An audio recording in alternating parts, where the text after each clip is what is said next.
I'm here because my sister was murdered on August 30th, 2010 by a gentleman who escaped a halfway house. He murdered my sister on my mother's birthday.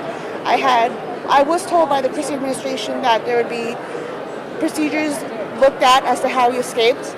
I also personally emailed the governor and never received a response. And now, due to the New York Times article released on Sunday and the Bergen Records article yesterday, he has addressed the situation. That's why I'm here, because I wanted to ask a direct question. I wanted to know who was going to be held accountable for these missteps that took place. Ladies and gentlemen, Governor Christie.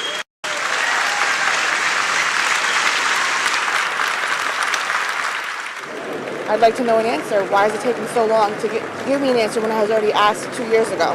My sister is a 21-year-old girl, free-spirited, funny, loved to laugh, had a good time, and her life was ended shortly by someone who should have been in jail for a longer time. And I'd like to know how is he going to fix this? What is he going to do? I mean, I know my sister can't come back, and I know that by David killing my sister, he's accountable. But had he been incarcerated longer than he should have been, he wouldn't have gotten out. I'll sit here and hopefully he'll call on me. I'll smile and look pleasant. Because it's crazy time in Trenton, everybody.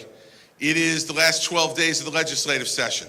So it is certifiable crazy time. Dealing with the state legislature at times is like dealing with kids when they have a book report due.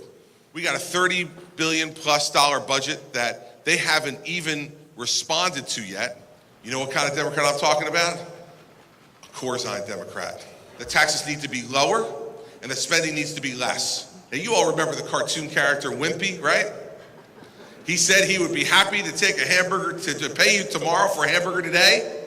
Now we get to the fun part of the program. So when you get to ask me questions and I get to answer, I'm actually going to start back here and then we'll get to all of you. So yes, sir. Hawaii, Governor. Nice to meet you. Nice to meet you. Bob Pellegrini, Bayonne, New Jersey. Is there any possibility in our lifetime we could see term limits in Congress, which is dysfunctional, and maybe one term, 5 years for the presidency? Well, listen, the answer is I don't know. But what I'll tell you is that I think term limits make sense. And I've always thought term limits make sense. And here's why. You know, I ride in the black Suburbans with the blacked out windows. I'm with 3 state troopers who are with me every minute of every day. And I never go in the front door of any place anymore. I always go in some back door or side door. I've walked through more kitchens than you've ever walked through in your entire life. And you can become isolated. And that makes you a less effective leader.